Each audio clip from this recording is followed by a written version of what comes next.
What is up, ladies and gentlemen? Mikey McNuggets, Earl the Pearl, Anthony Antonelli here for your latest edition of the Behind the Glass podcast. Your favorite UCSS producers with some behind-the-scenes stories, some Browns, some Cavs, and a little more. And right before we launched, we were having a fascinating discussion. I told Earl, it's not that fascinating. To me, it is. So we're gonna let people chime in and trickle in. I want to just bring this back up, but I asked her, I'm like, "You want a St. Louis Cardinals hat?" And this is one of the instances where two things are true at once.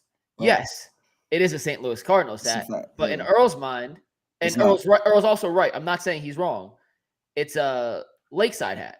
Lakeshore hat. Yeah, it represents apparently where Earl grew up. It's you common. Could wear a different, or maybe. And if you're in the chat and you've seen this before, let me know. Seriously, this very well could be just out of my realm, like my world. But you said people from. So like if you like mainly mainly in the east side of Cleveland, like growing up as a teenager, you know, your lid basically it represents where you come from. It represents your neighborhood. And so definitely an east side thing. Yeah, I trust me, I get told that all the time, like especially working in this industry. They're like, man, you wear the Cardinals hat. I feel like yes and no. So but it's funny. I'll show you a picture tomorrow. There's a picture of my memories from like 8 years ago. I've been wearing these hats my whole life, but I'm a hat dude though. I wear all kind of hats. I was gonna say I've started wearing hats a lot more recently. I used to wear them a lot, then I didn't wear them forever. Then I've gotten back into hats, and I feel like a cool hat's a cool hat. It's less of the logo per se, and more the look of the hat, and does it match the rest of the fit? It's my emotional support hat. Oh my favorite hat is the Oakland A's hat. The green with the gold bill. That's like one of my favorite hats. You can never go wrong with the classic Yankee. I got a black on black Guardians hat. I think that's pretty dope. But this is my favorite hat, hands down. I have beef with black on black hats. I'm not gonna lie. Wow, what's the beef with black on black? From a distance, it just looks like a black hat. If you're rocking a team, I want to be able to see the logo. And black on black, whether it's Guardians, Mets, Yankees. The life of Chapo, basically, he just told you it's a Midwest thing. Like that's just something we do. The black on black brownie hat looks really good. It, but the fact that Anthony didn't know, are you really from Parma? Yeah, I've never worn a Phillies hat though. I figured he would be wearing a Phillies hat or a Pirates hat or something like that. No, I never owned that. I do have a Texas Rangers hat for whatever reason. I don't even know why. Wait. This is very important. Very important. You just said Pittsburgh Pirates hat. Yeah. If he's from Parma and he was growing up where you grew up, could you wear Pittsburgh colors and still get away with it? So it's funny because like I like the black hat with the gold P. Yeah. But like on purpose, I try to stay away from wearing black and gold together. Yeah, I purposely try to. That's the one thing I do try to like do. But I like predominantly wear a lot of black.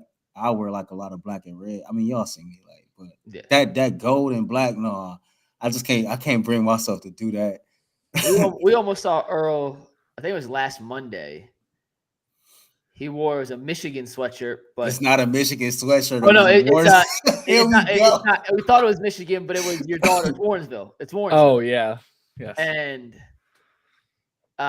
it did look quasi Michigan, and also from a distance, if you're colorblind like some of us are, it could have looked black and gold. But I knew better than to think Earl was wearing black and gold, especially after a Browns. I'm repping that now. That I rep proudly. That gold and blue, that Warrensville Lady Tigers, I rep that proudly. I'm telling y'all right now, man, they're gonna win the state championship, and we're gonna have the team in on the show after they win the state. Like they came up short last year. This year they're gonna go get it done. If Warrensville's colors were black and gold, Earl, I will rock them. You still would? I will rock them. Terrell wants to know why no black and gold though. It's because Pittsburgh, right? I don't want to answer for you. Like if I get dressed and want to put it on, I'll put it on. But subconsciously, I'm always thinking about that. If I put it on, like don't nobody want to do that. All right, well, let's just jump into the show here, guys. We have a monumental, massive, and I cannot state how big the game is this weekend between the Cleveland Browns and the Baltimore Ravens. Not only is division rights up in the air here, but I think the Browns, and you guys correct me if I'm wrong, I think the Browns are competing for some national relevance here. You know, you look at these two teams, they're separated by one loss in the loss column. Baltimore 7-2, Cleveland 5-3. And when you listen to how these two teams are looked at and discussed, and I'm not even saying it's wrong, I'm just saying this is what it is right now. The Ravens are talked about and looked at as not only the AFC favorite, but a Super Bowl contender and one of the best teams in football, top 3 team in football right now. And the Browns are looked at as, I don't want to put the word fraud out there, but they don't have that statement signature win with Deshaun Watson yet to where everyone has kind of put them into the legitimate contender category. Or when you look at this matchup, when you look at Baltimore, when you look at the Browns, when you look at how these two teams even match up across the board and what we saw back in week 4, do you think the Browns need to win this game to kind of catapult themselves into the conversation where I think you, myself, Bull, G, and some of the rest of the guys on the show think they should already be in?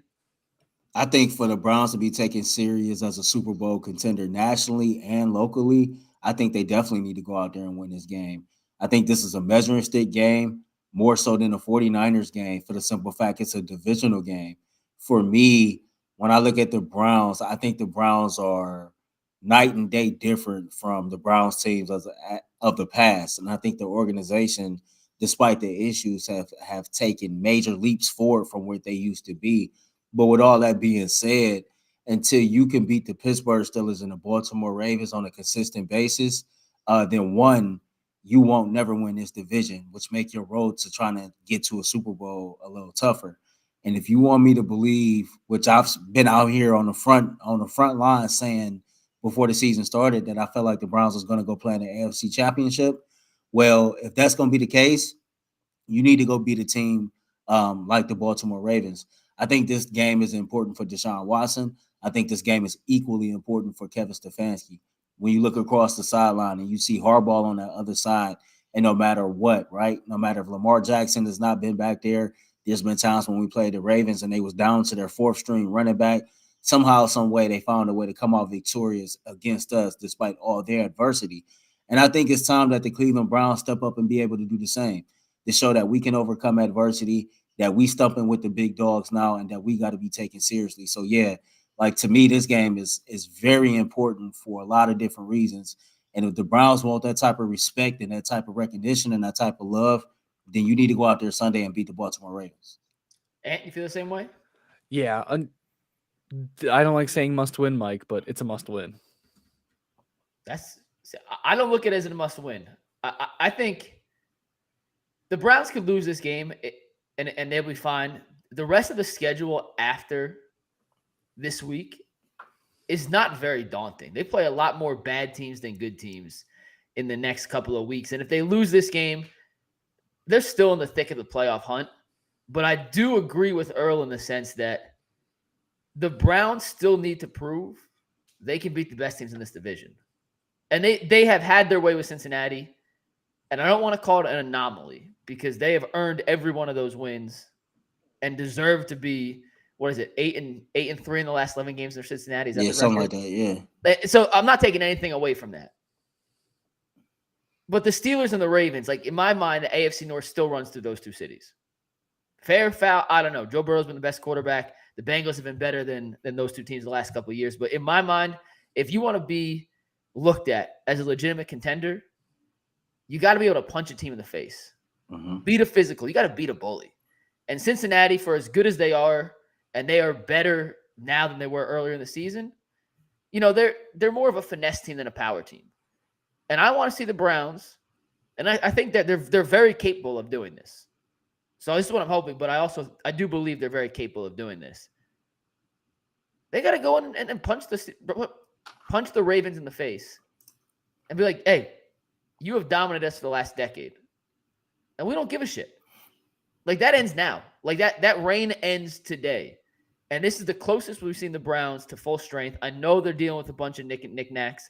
Jed Wills is out. DeJuan Jones didn't practice today. You got Deshaun Watson as healthy as he's been. Mm-hmm. And that's all that really matters. That's all that you could deal with other injuries. You can't lose Deshaun. We saw what happens with PJ Walker. I do think, to be looked at in the vein that we see them, I do think it's a game that they have to go out and prove they can compete with the best teams with Deshaun Watson on the road. They haven't had that opportunity to yet this season. Like, this is the game you go out and do that. I mean, yeah, I couldn't agree with you more. You talk about those being power teams, and I think the Cleveland Browns are a power team as well. I think, like, to me, like, this game is very important because if you want to win it, think about what Zadarius Smith said during training camp. The first thing first is to win this division. And if you truly have a shot at winning this division, you got to win one of these next two games. With the Ravens game in particular, I think about some of the comments Myles Garrett has made.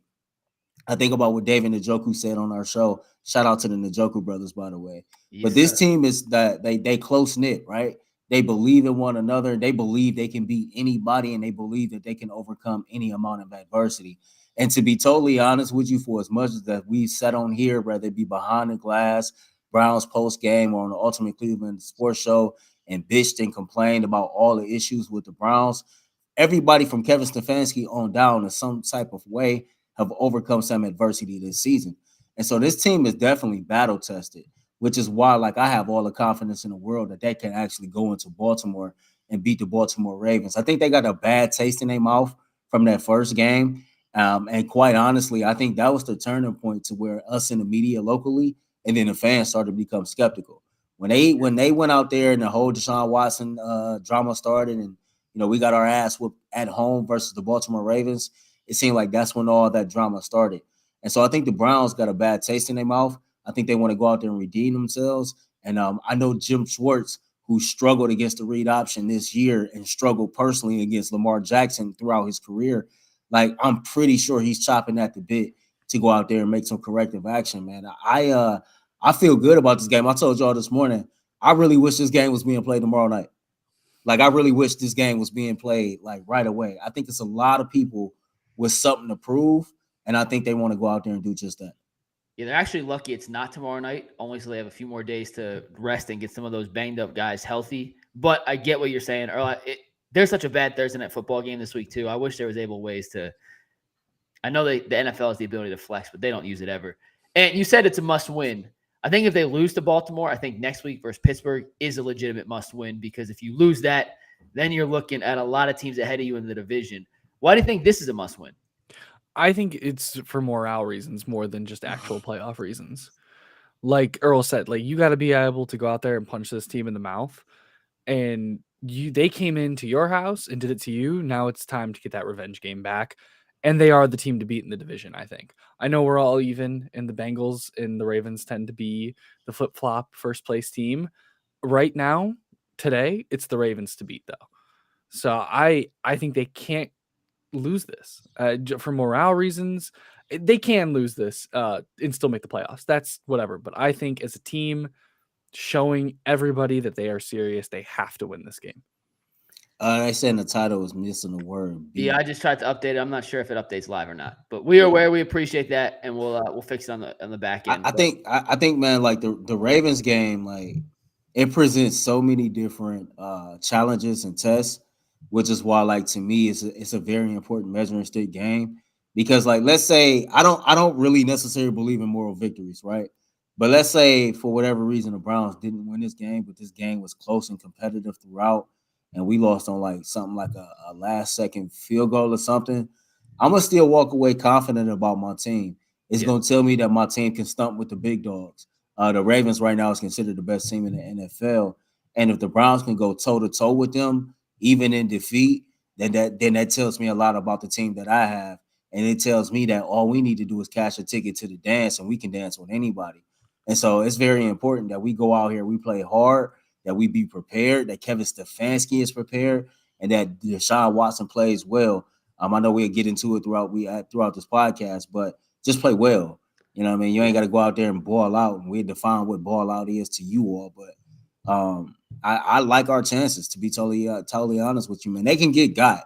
I don't know why people feel like the Ravens can't get got, but Deshaun Watson talked about that today at his press conference. Like, every NFL team is good, and any given Sunday, any team can get got. So, and I mean, sorry, go ahead. I was gonna say, just a positive thing to go into this game with. The 49ers were considered the best team in football when we went to play them, and we beat them with our third string quarterback. Like, we can do this. It's not impossible. No. Listen, anyone who's saying this is a no chance game is out of their damn minds. This is, I personally think the spread, which is -6 for Baltimore, Browns are 6-point underdogs. Oh, it moved up to 6. It was 5.5 last time I 6, looked. yeah, after the news about Jed Wills, it became official. It moved to 6. I think that's too high.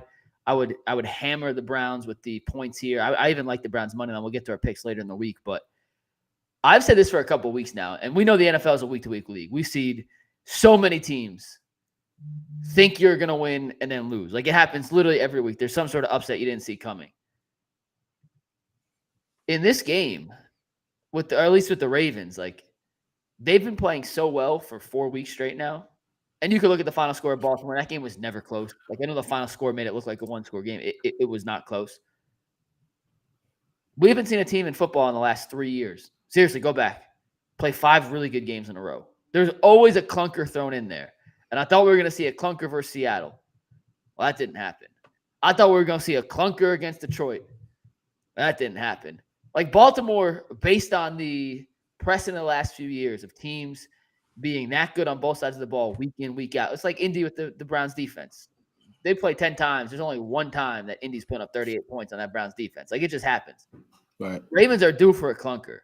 And I was thinking it was going to happen twice in the last 3 weeks. It has not. So I'm banking on it happening this week. You can't think that it's going to – you can't prepare like it's going to happen.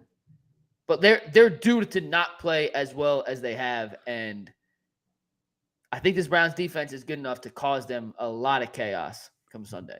I'd be tempted for them to consider us a trap game, but I don't think Jim Harbaugh will let that, or John Harbaugh will let that happen. There's no such thing as a trap game in the division. Yeah, you do agree with that? Like, division, yeah, ain't no way that it's a trap game in Yeah. the division. And if any year that is not, it's this year. Yeah. I think all 4 head coaches is looking at every team in this division. And truthfully, man, week in and week out, you can't slip, right? It's damn near like you can't afford to lose. I don't know, like, if the Ravens is per se due for a clunker. I will tell you this, man. Lamar Jackson is playing lights out. And we're starting to see the evolution of Lamar Jackson, a passer, under Todd Monken as his offensive coordinator. Yeah. One of the things that I know is going to be a challenge is, we just played him a couple weeks ago, but here he is a couple more games into the system, and he's out there actually absolutely killing it. They stick to their identity as a run first team, which in my opinion is allowing him to complete over 70% of his passes right now.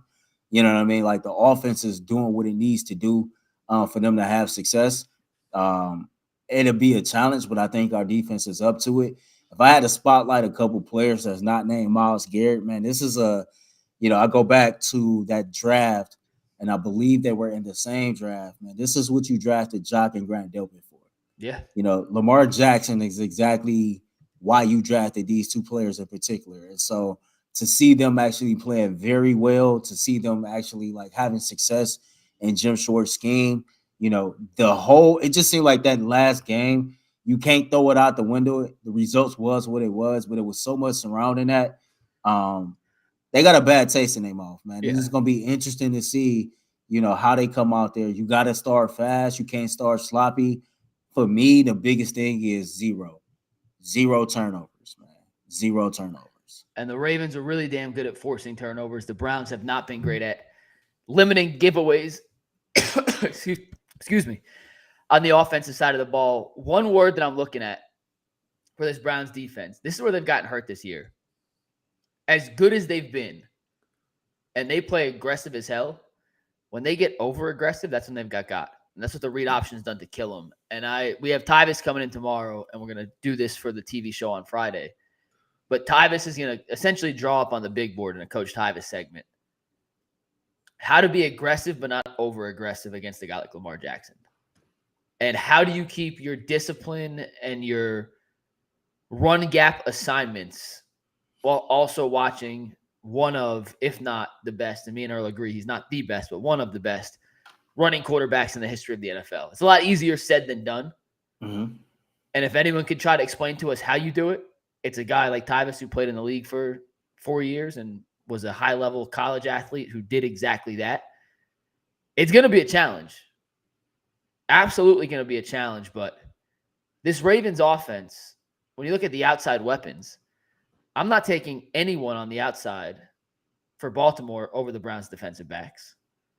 Mark Andrews has always been a thorn in Cleveland's side, but I think JOK and Delpit and even Thornhill to that extent, and Anthony Walker's graded out phenomenal in coverage this year. Like the Browns linebackers aren't a weak spot like they once were. Right. If they're going to have success against the Browns defense, I think it's going to be running the ball. And the Browns defense has been stout against the run this year. So I think it's going to be a low scoring game. I don't know how you guys feel. And we'll talk about Deshaun Watson in 1 sec, Earl, whether he needs to quote unquote ball out or not. But these defenses are both really good. And I'm not sure either offense has a major advantage in any facet, if that makes sense. I think the defense gets the edge in almost every single one of these offensive line versus defensive line, receivers versus DBs situations. I think the defense gets the edge in almost all of them. Yeah, I think, I'm not a film guru. I kind of leave that stuff up to you and Tyvis, but I do know enough to know, like, the Browns play a very aggressive style of defense. And I think assignment integrity, gap integrity, assignment discipline, gap discipline is going to be key in this game, right?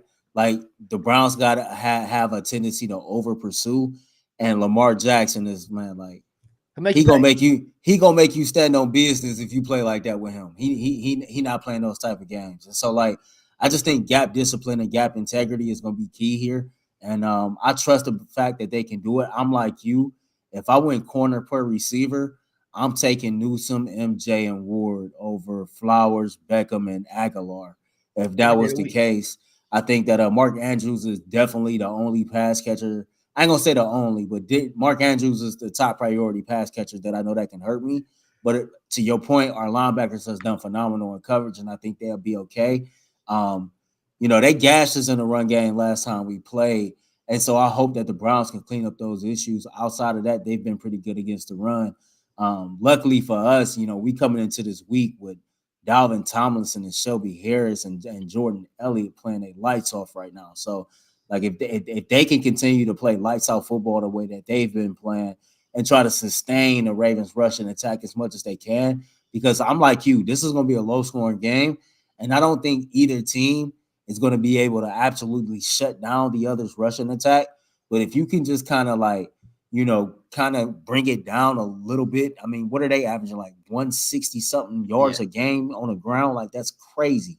That is ridiculous. So, like, and it's a different person every week. It's a different person every week. So, like, it's one of those things where I just think, like, you gotta maintain that gap discipline, that gap integrity, and not let Lamar Jackson be the one to hurt you. If the other running backs do more damage, and you can keep Lamar Jackson in that pocket, cool. But Lamar Jackson, in my opinion, has always been able to hurt you with his arm. I know a lot of people don't agree with that, but I do. So. We're going to talk to Deshaun Watson 1 second. I saw a comment in the chat real quick from Evan that is a good starting off point. He said Baltimore's D-line is crazy this season. They do lead the NFL in sacks. Watson's going to need to be hitting those quick, short throws, especially with some of the offensive line woes. Earl, we kind of got into this morning about whether or not Deshaun has to, quote-unquote, ball out for the Browns to beat Baltimore. Now, we'll let everyone in the chat define in their own – everyone watching, not just the chat. You could define what ball out means in your own sense, because I do think there's no explicit definition of what balling out is.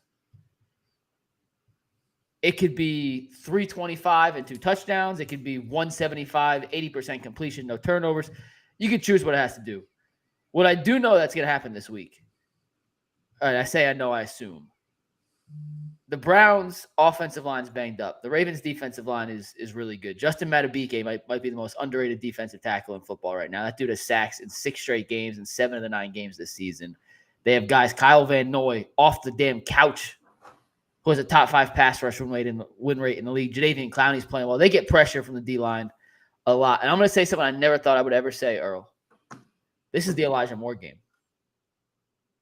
This is the Elijah Moore game. I think Deshaun's got to throw the ball and get out of his hands very quickly, like very, very quickly. And if they're doing that, I think Amari's going to be double-teamed almost every play. Baltimore knows he's their number one option. I think they're going to throw a lot of short screens, quick swings, slants to Elijah Moore and say, you're going to have one-on-one coverage. You got to beat a guy, make a play, get us some yak yards. I don't know if I love that. I just think that's what the defense is going to force the Browns to take. And if there was ever a game and a matchup for Elijah Moore to prove everyone in the preseason who thought this guy was the second coming of Jesus, right? It's this weekend against Baltimore. I'm serious. So for me, like the whole definition of ball out, like everybody got their own opinion of what ball out is. To me, a quarterback balling out in today's NFL is like 325 plus 3 touchdowns. You done completed 70% of your passes, right? Like to me, that's quote unquote balling out. Like that's going crazy out there. I don't think Deshaun Watson has to do that, right? I never felt like, and it's funny because I got to go back and find a clip. We talked about this before the season started. I've never thought at any point during this season that he had to do anything like that. In fact, I said on one of our shows, if Deshaun Watson didn't throw for 300 plus yards and 3 touchdowns at any point this season, but was able to play to the level that he played at against the Tennessee Titans, that was good enough for me.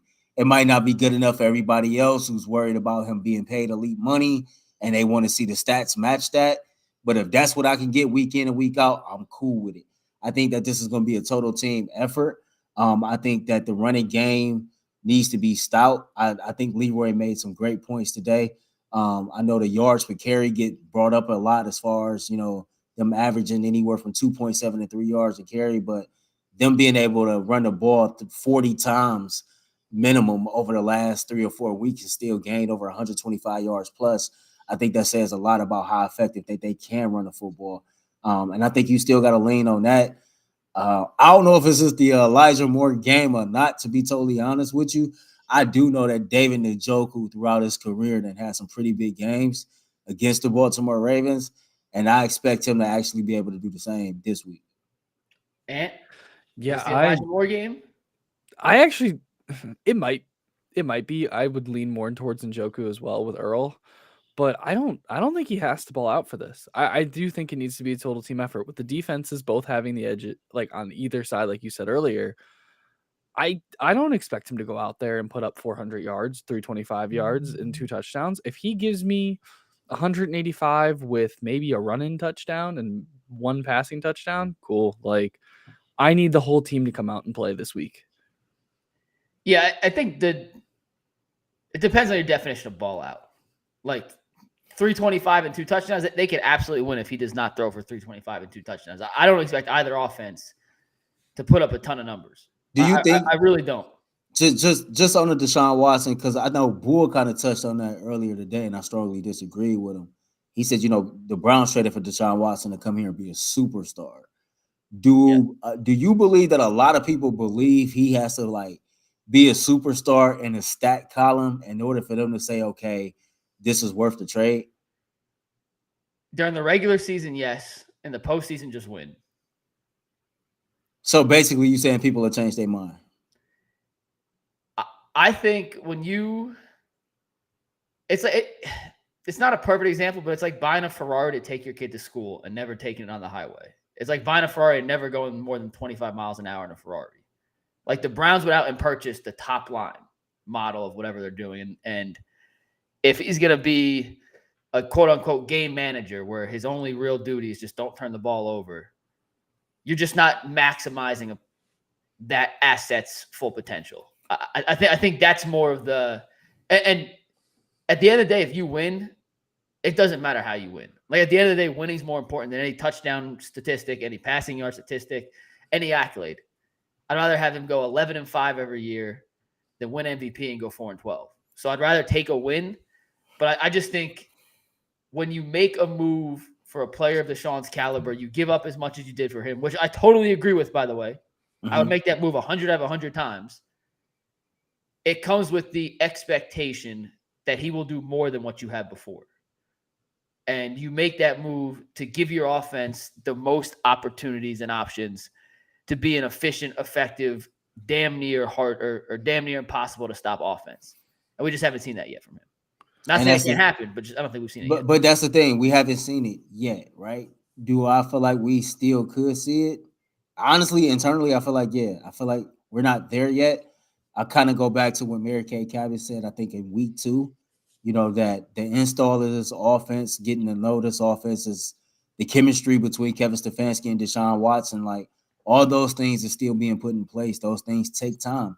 And the fact that he suffered injuries this year and had to miss games on multiple occasions this year, it really didn't hurt the consistency of, gelling with him and Stefanski and this entire offense. And that's not me making excuses. This is just me going off of one of the most trusted beat reporters that's around these two more often than I am, information that's given to me.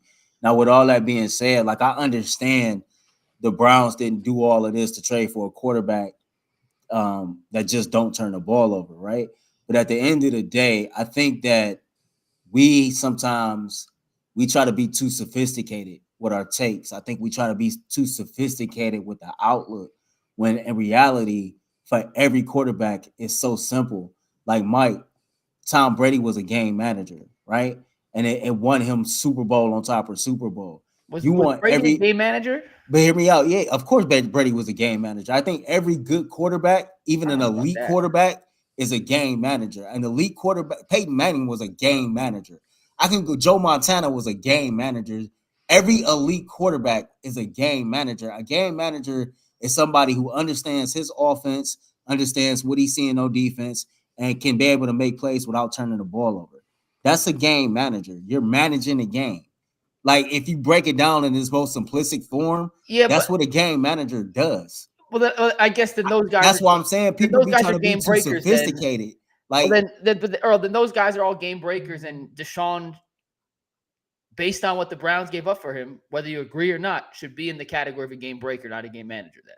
But is he capable of being a game breaker? Yes. We hope so, yeah. And I don't think anyone's writing Deshaun off yet. Like, I don't think anyone's saying he can't be that. It's just to this point, the return on what you gave up for him has not been what you gave up. Now, that could all change. And he wins, awesome. But, like, I think it's fair to say, to this point in time, as of today, November, the 8th? Deshaun has not had the return on investment that the Browns gave up. Now, that could change. Win, and it all changes. But to right now, the Browns didn't make the trade for Deshaun Watson to get Jacoby Brissett. The Browns made the trade for Deshaun Watson to lead them to a Super Bowl, regardless of how it looked. I think people get taught. He hasn't done that yet. He hasn't done that. But like, and as far as the stats, people get caught up in the stat department. The Browns did what they did because they believe Deshaun Watson can lead them to a Super Bowl. However, he does that, I don't think fans would give a damn. No, let's just be like we can argue all day long. Everything, I get it. But like to your point, the phrase the Browns traded for this, the Browns traded for that. The Browns traded for Deshaun Watson to help lead them to a Super Bowl. It didn't say that he had to look pretty in the stat department to do so. And I think that's what people kind of get misconstrued, man. Like, I hear what you're saying. I just disagree. It'd be like if imagine we traded Anthony, G, and Tyvis for Stephen A. Smith. And we didn't put up any bigger numbers than we were right now. I'd be very concerned. Like genuinely concerned. That's not the same. Yeah, that's not the same. It kind of is the same. Like, no, it's not the same. We still put on a dope show. Our job is to put on a dope show. And we're still putting on a dope show, but when you get Stephen A., you expect numbers to go up. I'm just saying it's because he comes with expectations of bringing. It's not the same. So look, I'm gonna ask the fans right now in the chat: if Deshaun Watson was to lead the Browns to the Super Bowl this year, and Deshaun Watson never threw for over 250 yards at any point this season, would you be okay with that? Yeah, we all would. Yeah, but he hasn't done that yet. So until he does that, but my thing is this: the argument wouldn't be Deshaun Watson didn't throw for this many yards or this many touchdowns. Every fan in here, no matter what they say right now tonight, they'll be like, I don't care. He led us to the Super Bowl. This is why the Browns got him here. So we can get caught up on the stats all we want to, but at the end of the day, and I've said this before, and I can go back and find the clip. I've never looked at this thing and said, I'm going to base Deshaun Watson's performance or anything like that based on what the stats look like. Like, if he throwing up dubs in the win column, and like my measuring stick is the Tennessee game. And what's crazy is I know for a fact Deshaun Watson is capable of being better than he was against the Titans. But let's say for whatever reason that he don't, and that's as good as it gets, and this team make it to the Super Bowl, and ain't nobody gonna give a damn about 5,000 yards passing, 40 touchdowns, or nothing like that. I mean, that's fair, but I feel like there's just a certain level of expectation that he needs to hit, especially because like this year they have the pieces. What pieces do we lose because of the money we're spending with him, right? Like moving forward, if he's nothing but a no turnover quarterback and not an absolute all-star. And listen, if they win the Super Bowl, he could throw 0 passes for 0 yards, and if they win, he's a hero. That's true. His stat line could be Yeah. zeros across. If he leads the Browns to a Super Bowl by QB sneaking and tush pushing every freaking play, it doesn't matter. If he does not lead them to the Super Bowl and he does not start producing at the level that you would expect a quarterback of the stature Deshaun Watson has to produce at, that's when it becomes the issue. To this point today, he has not performed at that level. He very much can. I fully expect him to get back to that level. But as of today, he's had 1.5 really good games in a Cleveland Browns uniform. Tennessee in the second half against Arizona. And I expect more of those in the future. But to this point in his Browns tenure, the return on investment just isn't there.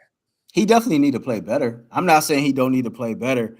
I just don't think that – I think that when people look at his contract and then they look at his play, they're looking for elite level of quarterback play to match an elite level of contract. And I think we talked about this before.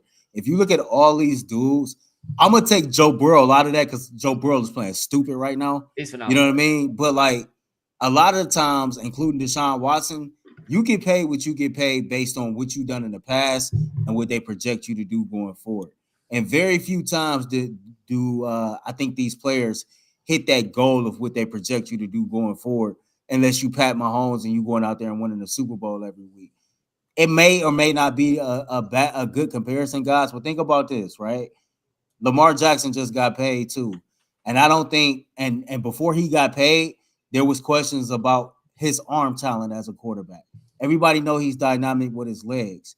But if you look at how they're winning games and if you look at how he's playing, I don't think nobody is complaining that Lamar Jackson is not throwing for 300 plus yards or even rushing for 100 yards a game, right? He's doing what he's got to do to lead his team to victory every week. And if Deshaun Watson can elevate his level of play past what he's been playing and just lead his team to victory every week, then that's good enough. Yeah, I mean, you're right. If you're using the caveat of if he wins a Super Bowl, who cares? You're right. I mean, that's all he has to do. You are right. Earl, I hope in this instance, I hope I am wrong because that means the Browns have won a Super Bowl and we all win. So for this case, I hope I'm wrong here. I hear what you're trying to say. I'm just saying, like, I get it, but we gonna jump up and down and we gonna go crazy over the stats every week. But if the Browns make the playoffs and they make a Super Bowl run, that means that Deshaun Watson did more than enough to lead you to victory, more than he done led you to defeat. And when we sit up here having these conversations, ain't nobody gonna worry about how pretty it looked or anything like that. You can say whatever you want to say, and it's all about perspective, right? About why the Browns bought him here. They bought him here to do this, that, and the third.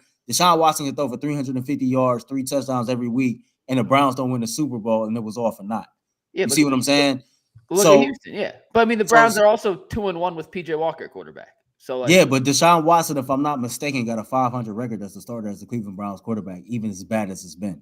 I think it's actually above. I think he's like 7-4. So we can sit up here and try to dissect this all we want. The dude is still winning while he's trying to get back to a level of playing that's qualifying. Because I even agree that the level of play ain't been all of that, but you still trying to climb yourself back to a qualified level of play, and you still got over a 500 record as a starter with everything that you've been through with this organization. Like, come on, man. Like, I just look at it like this. It's all about winning the Super Bowl. And again, Deshaun Watson is probably the biggest piece of the puzzle, but he can be the biggest piece. He can be the brightest piece. And if every other piece ain't fitting, we're not going to win it. His job is to be the captain of a team that can go win a Super Bowl. Earl, your point, I agree with if they win a Super Bowl. I just we're 5-3 midway through the seasons. I just think it's too early to put that out there as like if they win the Super Bowl, it doesn't matter. But to get to the Super Bowl, I think Deshaun has to play better. Like I just think that's the bottom line. I agree he has to play better, but all I'm saying is people is measuring playing better by what the stats look like. I just don't. I just don't. Stats are misleading. I do get that. But to Ant's point, He said 185 yards, 1 touchdown through the air, 1 touchdown on the ground, right? Hypothetically, if Deshaun Watson goes 16 for 19 for 185, 1 through the air, 1 through the on the ground, those are not stats that's eye-popping, right? But you can look at like, hey, man, that boy, he played damn good, and the Browns won the game. Yeah, but every game's different. I think at the end of the day, they pay Deshaun to make plays in the fourth quarter in close games. And he could be terrible for the first 3.5 quarters, but if they're down 6 and they get the ball with 4 minutes left, they need him to go. Now Deshaun that I agree with. That I agree with. All you that pay matters. him for those clutch moments. All Those that clutch matters. moments. Yeah, I agree with that. Yeah, I agree with that wholeheartedly. Well, that's what you pay him for. Let's revisit this at the end of the season, Earl. If they're Super Bowl champions, we'll look at numbers. If they're not, we'll look at numbers. And it's going to come down, how did Deshaun perform when his team needed him to make a play? In the first, second quarter, whatever. But when there's a tight game in the fourth quarter, when the Browns get the ball down by a score or tied and have a chance to take the lead late, do you trust Deshaun Watson? And I don't think he's had a chance, and correct me if I'm wrong. Has he had a chance to lead a game-winning fourth quarter comeback yet when he's in Cleveland? He didn't had a chance. I mean, I got to go back and look, but I felt like he had a couple of chances to do so, and he didn't came up short. The Pittsburgh game. Yeah, Pittsburgh. You're right. Pittsburgh, he came up short. But to your point, now that I 100% agree with. Like, those are the moments that, like, okay, you're a big-time player, go be a big-time player. But, like, outside of that, man, just do what you got to do to lead your team to victory. All I'm saying is, like, just don't get caught up in the stats. Because he can play well and the numbers don't pop off all the time. Like, we do stats all the time, right? There's been plenty of times to where Mike could be like, for example, make me Shelby Harris game stats before this week, or make me Dalvin Tomlinson's game stats before this week. And we all know he balled out, but you got one pressure or one tackle. You feel me? So the way you play don't always show up in the stat sheet. Yeah, that's Martin Emerson had a tackle against the Cardinals. Yeah, Martin Emerson played great last week and was targeted once and had one tackle. Like, stats are very misleading. Right. And as someone who loves numbers like myself, I can find almost any number to back up my argument. And I can also find almost any number to dispute my argument. It just depends on how you frame it. So, yeah, stats and the actual quantity of the stats, I do think they mean something, but not that much, the quality of the stat.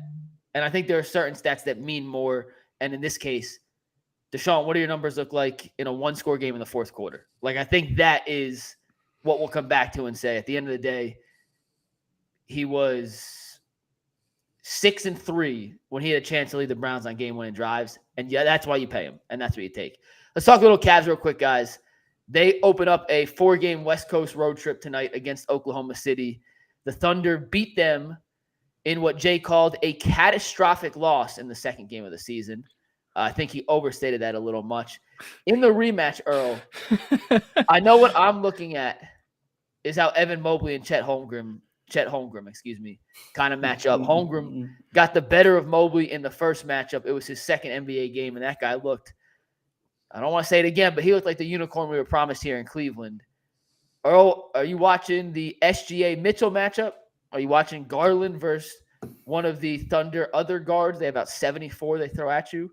Are you going to be watching Mobley versus Holmgren, just like me? Y'all know I'm always watching Spider, man, but I feel like I ain't got to watch Spider, man. Spider out here doing this thing. I'm watching the unicorn, man. Listen, I stuck my neck out there on the line. And listen, I put my neck on the line for you, Mobley.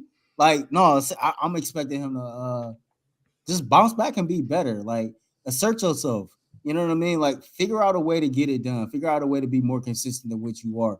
Averaging, I think he's somewhere between 14 and 16 points a game. Don't know it offhand right now, but I need more than that from Evan Mobley. You know what I mean? Like, dude, you should be walking around with at least 22 and 10 a night. That's just the reality of the situation. But at the same time, I don't think it's all his fault. You know, one, I think he's still developing as a basketball player. And two, I don't think the head coach is putting him in the best situations to have success, right? I think that the Evan Mobley that we hoping to see, he hasn't figured it out, and the coach hasn't figured out really how to use him yet. Like, I just want the Cavs to go out there and play better than what they have. I tell you this, on this West Coast swing, you better start looking better than what you've been looking. You better start playing better than what you've been playing, because a certain somebody might not be on the plane coming home. That's all I'm going to say. Yeah, interesting. You put it that way. I just need to see some effort out of Mobley. Like I haven't been keyed in a lot on the Cavs this year. I'm slacking on my basketball watching overall. The in-season tournament didn't interest me at all, but everything I've watched from the Cavs and Mobley, he's got one offensive play where he sits under the bucket and he doesn't play super hard defense. And I don't know. I'm kind of losing faith. I'm hoping I'm getting proved wrong. But in your case, Earl, talk about bounce back. He didn't really bounce back against the people that bullied him with the Knicks. So I don't know if he's got it in him. I'm really starting to question it. He's averaging 14.9 points a game, 11.6 rebounds. The rebounds are seventh in the NBA. He's 82nd in points per game scored. And I need more than 14.9. Yeah, especially with Jared Allen missing a few games and Garland missing a few games. Earl, you know what I'm going to say that I know you're going to laugh at? We just did a whole thing on how much do stats matter. And he's looking up stats for Evan Mobley. No. That's fair. I keep seeing people on Cavs Twitter telling me he does so much more than the stats. You got to really watch the games. And I do. And I don't see what the hell you're talking about. Seriously. He's a good defender. He's an average passive offensive player. Like, until he gets more aggressive, I just think this is the Evan Mobley we're dealing with. But one thing I am watching tonight, I don't want to crap on Mobley too much. Him versus Holmgren. This is one of the few matchups he should physically dominate. Chet Holmgren weighs less than him. He's 2 years younger than him, so we can't use Mobley just turned 21.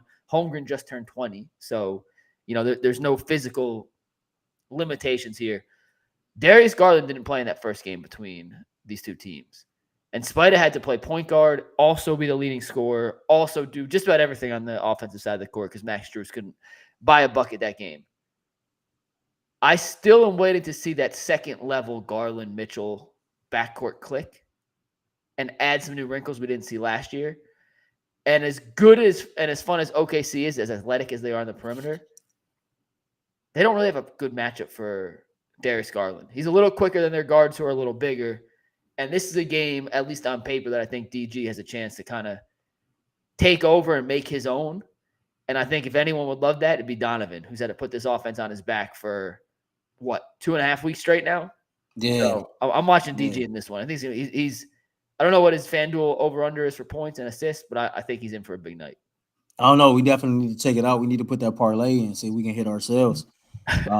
Seriously. But they got the Cavs -2 per FanDuel and over/under set at 227.5. 227. I know if I was doing anything, I'm taking Donovan Mitchell over 25 points. I would take Max Strus 2+ threes. Take the rebound. The Thunder can't rebound, so I would take all the over. I would take Isaac Okoro 1-3. I would take. I think Okoro's out tonight. I don't think he's playing. Okay, I would take Evan Mobley the over on the rebounds. Yeah. Well, we'll be watching. We will. Yeah, game starts at 8. I do not believe Okoro's playing. I believe he's out tonight, nursing an injury. Oh Lord, they got questions.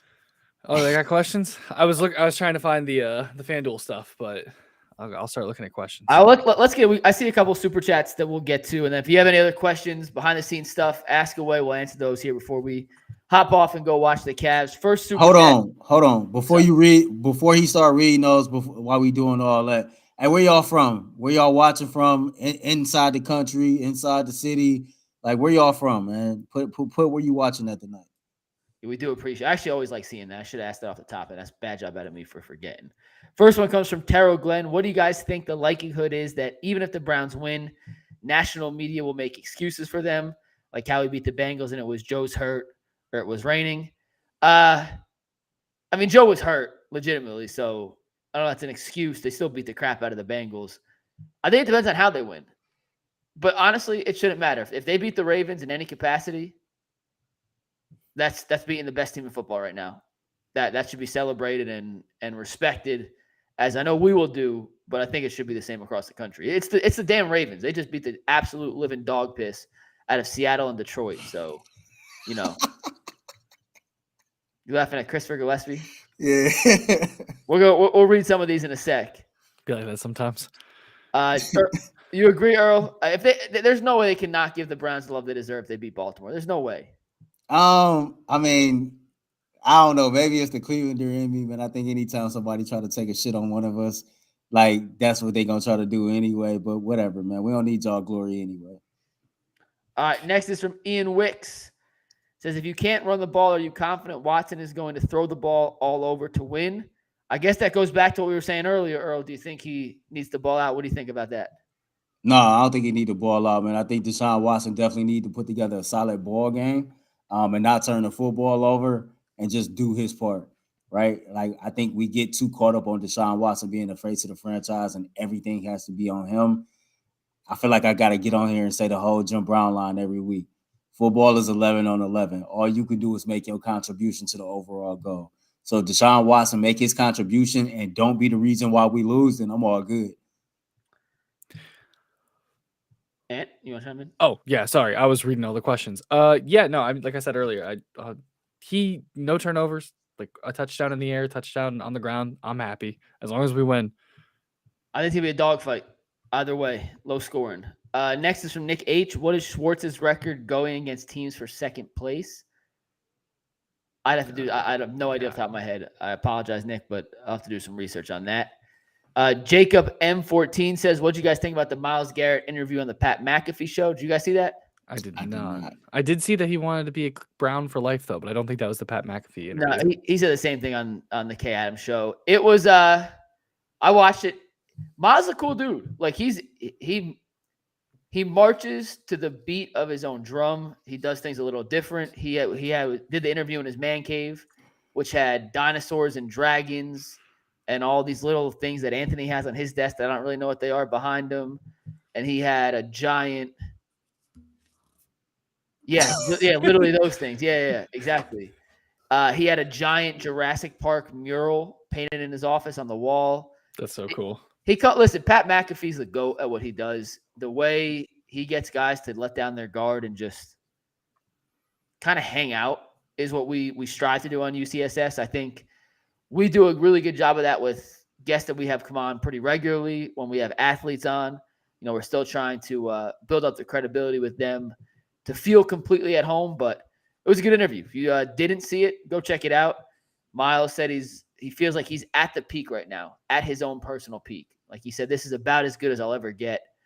So it was definitely worth listening to. He also said he wants to be a Brown for life. DJ Brobot says, tell Earl to take off that Saint Lunatics hat. He said Saint Lunatics. The wrong side. The wrong stuff is draining his brain. My homie's talking points are coming in sideways tonight. Mike, have you ever heard of the Saint Lunatics? Okay. Before I answer, can I just explain why I'm having so much trouble reading? Can I just laugh at this comment real quick? I have my what does that say? Hold on. I love my emoji is something else. And I thought this was good. That is funny. I don't have my contacts in, so I'm trying to like squint to read. So Saint Lunatics. I mean, I guess it's a St. Louis joke. I'm not 100% sure. No, the St. Lunatics is a rap group. Oh, see, yeah, Nelly had a bunch of friends, right? It was like Murphy Lee and all of them. Nah, I'll be honest. They made a rap album. They made a video, and that was it. that I've never. I like hip hop. I'm not going to tell you I'm a music fanatic. I don't really listen to music, so I wish I knew more. Mike does not listen to music. He said, I'll just listen. Look, Lawrence, the song Nellyville on the album Welcome to Nellyville was fire. I can spit the intro to Nellyville to this day, man. Let's hear it. No, I'm not. I need the beat. I'll play the beat. Hold on. We're gonna get demonetized. Yeah. All right. Nathan G says, when is the behind the glass meet and greet? We actually had our first discussion about that last week, and we are trying to figure out a date, time, and place that would work for everybody. So stay on the lookout. But it is coming. I promise you, it is coming. It is coming. Evan419 says, with Mikey pissing Bull off yesterday, who is the most fun to mess with on the panel, and what is the easiest way to mess with each guy on the panel? And let's go around the horn. You can start with that one.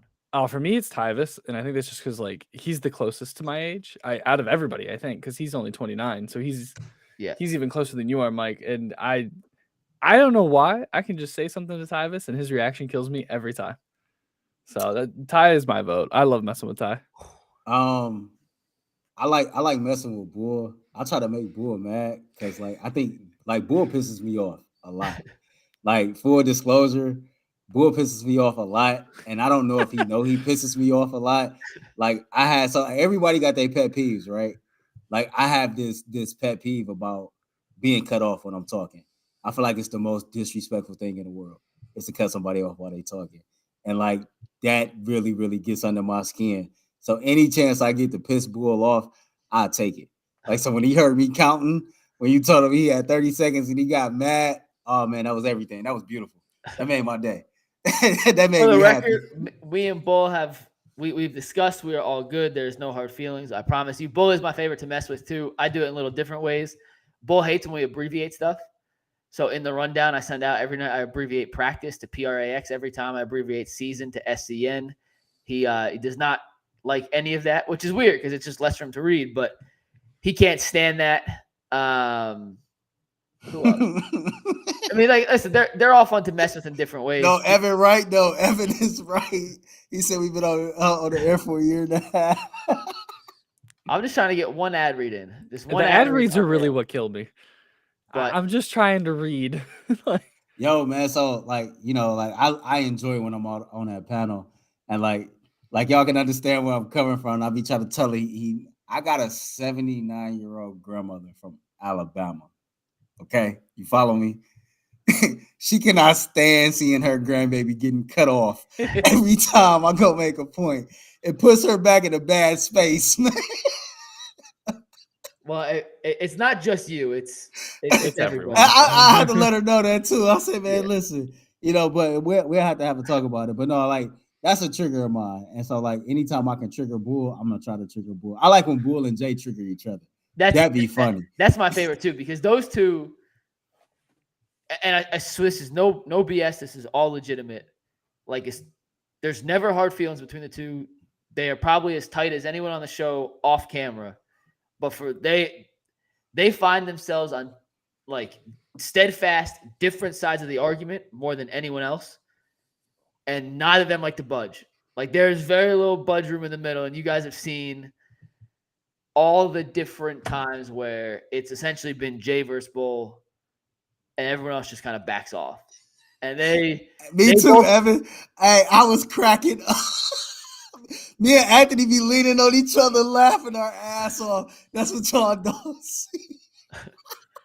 And also, when he was like, "I hear you guys talking back there," we talk like that every like that's every day. Like that's how we produce the show. So it was funny. We love Bull. Like we really do love Bull. But all right, next one. Creative Juice says Mikey has a beard. Ironically, I'm going to shave in about an hour. Wait, what? I thought we were doing No Shave November. Yeah, but I don't know. Come on, man. At least makes you look like 17. Yeah, but there's some big shows coming up, and I just look better without it. And I'm hoping one of these shows, in all honesty, one of these shows. You ain't Earl saw Listen, something. I'm trying to get one of these shows nominated for an Emmy, and I know I look better without the beard. So this may be selfish in not doing No Shave November, but I know how those people who vote on these things work, and we are in a TV category. We're a YouTube show. Oh man, I'm holding us back. So yeah, so I'm not shaving either. Don't worry. I probably will shave tonight. I'll be totally honest. And then we're gonna tape Coach Tyvis tomorrow, so I'll bring the same shirt in. I'll wear 2 days in a row, which is a little fun fact about the TV show. So yeah, what else we got? He said, "Don't say you want to get carded." That's funny. What happened to Mike Polk?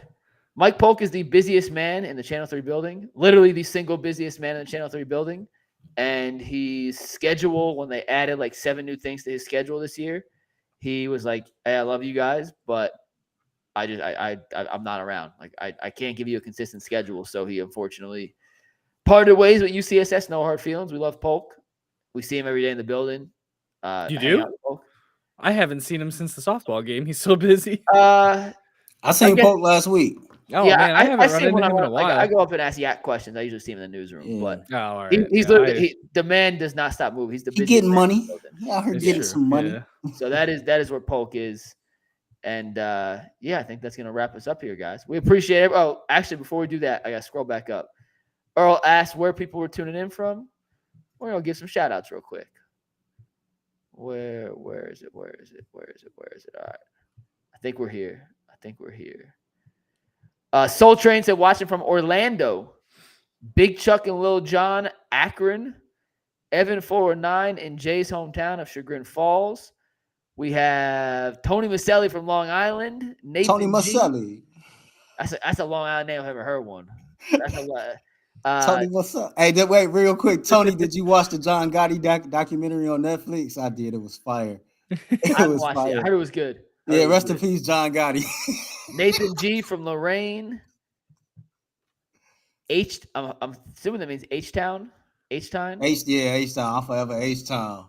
Well, we ride foes, baby. Mr. King from Los Angeles. We got Donnie from Sumter, South Carolina. We got Rob from Cleveland. We got Creative Juice from Slavic Village. We got DJ Brobot from the Heights. Male on 185th. That's the 10th ward, by the way. 185th. That's the 10th ward. Christopher Gillespie says my grandmother's basement. We got legit addresses here.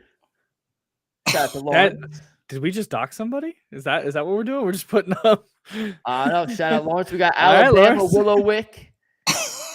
Yeah, we got everyone. West side of Lorraine. Someone just said 614 gang. What's up, Columbus? Okay, Columbus. So we appreciate you guys. We always do. Seriously, we always do. And we are back tomorrow. We gave you a little preview of Friday's show, by the way, just so you guys understand. A couple of this is some stuff we're going to talk about on Friday. But Creative Juice says that's not an address. Do not worry. So we're all good. Last thing. I need to give a shout out. I got to find the tweet. But I got to give a shout out to somebody who's probably not even watching right now, but this was objectively hysterical. Is this the tweet you read when we were walking back yesterday? Tattoo? Yeah. No, this is. Hey, why you doing that? You see this right here? They know what it means. They know what it means. Lakeshore? Yeah, they know what it means. See? All right. West Side Kid. So Bull tweeted my best Ohio weed name, and he called himself Adam the Bowl, BOWL. His what? And then shout out to Matty Ice. Matty, if you're in here, this was hysterical. He tweeted at Ultimate Cleveland Sports Show. Cue the intro. Smoking Jay Crawford. Adam the Bowl. Garrett Burning Bush. And it's Mikey McWeed Nuggets. And I sung that in my head, and here's a tweet. And it came off as just a flawless. I can't say it as well as I sung it in my head because we all sing better. But that was funny. So shout out to Matty Ice for legitimately making me laugh. That's so funny. That's just a funny tweet. So shout out to Matty Ice. All right, guys, we got a wrap. Cavs tipping off in 1 minute. They're gonna win by 7 tonight. We appreciate y'all for tuning in. As always, 2020 see y'all tomorrow on the Ultimate Cleveland Sports Show at 11. Hit that like button, hit the subscribe button, do us a favor, and we will see y'all on Thursday.